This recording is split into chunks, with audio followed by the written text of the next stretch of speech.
रहीम अस्सलाम वालेकुम दोस्तों, मैं हूँ आपके सरकार तरीन। उम्मीद है आप मानसिक की बेहतरीन हालत में होंगे। दोस्तों, एलर्जी की बीमारी एक ऐसी बीमारी है जिसकी वजह से लोगों को बहुत ज़्यादा परेशानी का सामना करना पड़ता है। बिलखुसूस सर्दियों के मौसम के आगाज़ के साथ ही उनको इस बीमारी की वजह से उनका इधर उधर चुनना, महफिलों में जाना मौकूफ़ हो जाता है, क्योंकि वो खुद भी सफ़र होते हैं और उनकी वजह से दूसरे लोग भी सफ़र होते हैं। इस बीमारी का एक इंतहाई सस्ता इलाज जो है आज आपके सामने मैं पेश कर रहा हूँ। हमारे इंतहाई मोहतरम रिटायर्ड मास्टर हैं, एक इल्मी ख़ानदान से ताल्लुक़ है इनका, साहिबजादा अब्दुल-रऊफ़ साहब। वो काफ़ी अर्से इस बीमारी में मुब्तला थे और अल्लाह करीम से एक छोटी सी दवाई से उनको अल्लाह पाक ने शिफा दी। उनको उनकी अपनी बीमारी की नोयत क्या थी और कैसे उनको शिफा मिली, इस हवाले से ये आपके साथ शेयर करते हैं। बिस्मिल्लाहिर्रहमानिर्रहीम। अल्लाहुम्मा सल्लि अला सय्यिदिना व मौलाना मुहम्मद व अला आलि सय्यिदिना व मौलाना मुहम्मद मुबारक वसल्लम।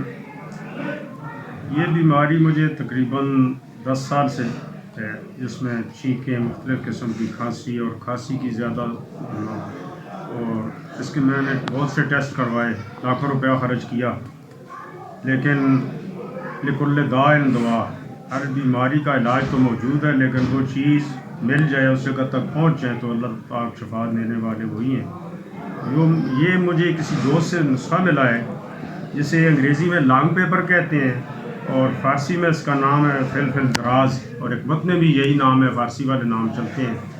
ये जो फिल है, काली मिर्च है, इसी ग्रुप का ये है, इसी ख़ानदान से है। तो मैंने इसे आज चटांग इसे पीस के एक पाव शहद में मिलाया, छोटी चम्मच सुबह नाश्ते के बाद तकरीबन आधा घंटा और सोते वक्त इस्तेमाल की, तो अल्लाह का फजल हुआ, 3 दिन के बाद मुझे ये तकलीफ़ कम होने लगी और अब मैं इसे 80% कमी इसमें महसूस करता हूँ। तो ये पैगाम आप तक पहुँचाया जाता है, इसको आगे भी पहुँचाएँ ताकि अल्लाह ताला बाकी मरीज़ों को भी शिफा दे। और इसमें बीमारी की तमाम जो एलर्जी की तमाम किस्में हैं उनमें काम करती है। अस्सलाम वालेकुम।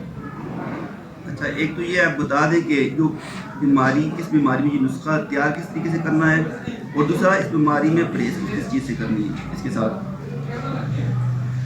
तो इसको तैयार इस तरह कर रहे हैं कि इसे बारीक पीस लें, पीसने के बाद इसे शहद में डालें और चम्मच से लाते रहें, ये हल हो जाए।